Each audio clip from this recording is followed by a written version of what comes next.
Hi guys, just back from watching the new Batman film, The Batman, in theaters, and here's why I absolutely loved it. This Matt Reeves reboot of The Batman, Gotham City's brooding superhero, is exactly the kind of dark and gritty neo-noir take that this franchisee needed. Oh my god. At about 3 hours long, this movie is relentlessly absorbing and astonishingly riveting. Okay, where do I start?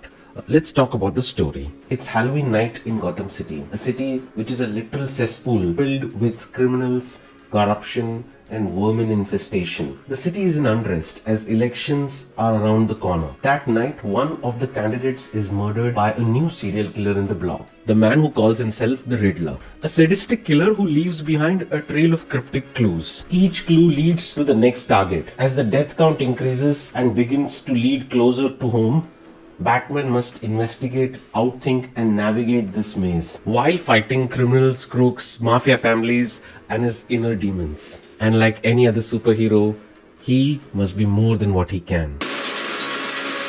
It can be cruel, poetic, or blind.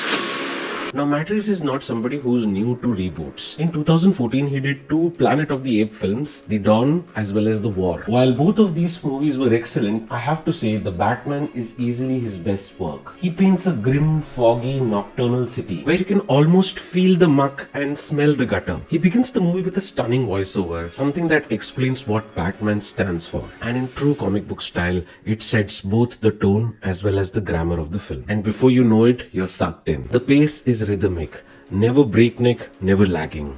It's almost seductive. The villain is formidable, not because he's terrific as Heath Ledger or horrific as Joaquin Phoenix. He's formidable because of the way he's written. Clever but twisted with a warped moral compass. He's formidable through his actions. You don't see him until the end, but you know he's watching every move of our hero and will always be one step ahead. His cryptic voice and sinister riddles are littered throughout the movie, taunting the Dark Knight. It's so remarkably done. What Matt Reeves also does right is take the detective route, an aspect which a lot of other Batman films, in fact all of the other Batman films, even the Christopher Nolan ones, have been accused of ignoring. True Batman fans from his comics have always known Batman to be a detective who solves crimes apart from being a vigilante. I can take care of myself.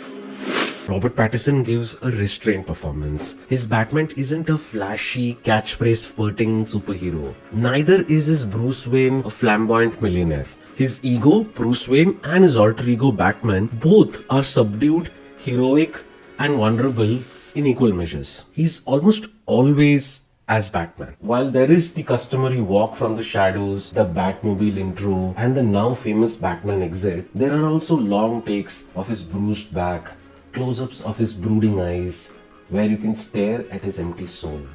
Growing up, I remember watching Michelle Pfeiffer as Catwoman in Batman Returns, and I always felt that that role is something that nobody should even try to recreate because she was so good. And I was proved right when I saw Halle Berry do that outrageous movie, or even Anne Hathaway doing a forgettable Catwoman in The Dark Knight Returns. But watching Zoe Kravitz today as Catwoman, I'm starting to rethink my position. Zoe is an enigmatic presence. She is in fact the more flamboyant and charismatic of the two. There's something about her eyes. She also gets to throw in a bunch of one-liners. That one line about 9 lives had the whole theatre clapping. Her chemistry with Pattinson is fire. So Michelle Pfeiffer might still be the best Catwoman, but I think Zoe is a close second. The adorable Jeffrey Wright as Inspector Gordon and Andy Serkis as Butler Alfred are both perfectly cast as the only two good men in a city full of villains. Talking about villains, who's this guy playing Penguin? His face seemed familiar. Oh my god, is that Colin Farrell? Get out of here. He's absolutely unrecognizable and seems to be having a lot of fun playing this character. You see, another brilliant aspect of the script, I'm sorry I keep coming back to this again and again because it's so damn good. Yeah, so the brilliance is that every cast member, every character has an equal and important part playing in the unraveling of the mystery. The script also dares to have Batman as a more passive character to the others. As I said before, Catwoman has the better lines. Also, unlike the Christopher Nolan, Zack Snyder, and even the Marvel superhero movie staple, this movie is also very low on action. Well, that's not true. It has enough and more action. What I'm trying to say is that the action is more realistic. It's not like extravagant or overwhelming. It's not like the world is coming to an end, kind of an apocalyptic scenario. It's not all that. In fact, the most extravagant scene is the rescue scene in the climax, and frankly, it's the most non-engaging part of the film. So you're getting some idea about the depth and the density of the movie that I'm trying to say.